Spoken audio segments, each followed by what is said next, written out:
I took the fall for my brother and ended up serving 2 years in prison.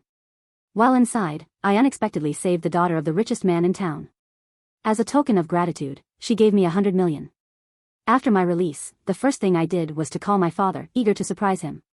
But as soon as he heard my voice, he hung up. I thought something terrible had happened at home and rushed back. Just as I reached the door, I overheard my brother's wife, Greta Kessler, complaining, of all days, she had to get out today, making me skip my prenatal checkup just to rush and transfer the property.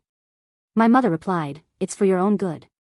With her prison record, finding a job will be tough, and getting married will be even tougher. She might just end up staying here and fighting you for the house." Greta snorted, "Let her rent a place. I'm not living with an ex-con." Listening to their conversation felt like a punch to the gut. My heart ached. Wasn't my mom the one who used to call me her little sweetheart? Hadn't Greta always said she saw me as her own sister? How did everything change so suddenly? The door before me was the one I'd dreamt about for 2 long years. But now, standing in front of it felt like standing on the edge of a cliff. After taking a moment to compose myself, I finally knocked. My mother, Melanie Kessler, opened the door, looking surprised.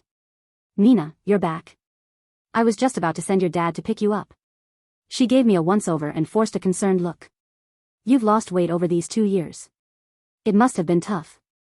If only I hadn't overheard their conversation, if only her concern had been genuine, how wonderful that would be. I managed a bittersweet smile, "No worries. Taxis are convenient now." With that, I stepped inside. Greta immediately rushed over and sprayed me with alcohol until the bottle was empty. Only then did she look at me. "Don't take it the wrong way. I'm just cleansing you of bad luck." She told me not to overthink, but her disdain was written all over her face. I knew Greta despised me for being an ex-convict, but she must have forgotten. I went to prison for her and my brother, James Kessler. Without saying a word, I walked straight to my room. When I opened the door, I found it filled with clutter, and none of my belongings were in sight. Turning to Melanie, I asked and tossed it on the table carelessly as if she were giving money to a beggar. "Here, take this. Find a motel or rent a place. It's up to you." I forced a bitter smile. "What about James? Does he feel the same way?" Just then, my brother, James Kessler, emerged from the bathroom. Without hesitation, he said, "Nina, you're my sister. Of course, I'm on your side. If you want to stay here, I'll clear the room for you." It seemed James still cared about me. I nodded with relief. "All right, I'll stay for a while." But as soon as I said that, James' expression froze. He stood there, looking at me, but made no move to clean the room.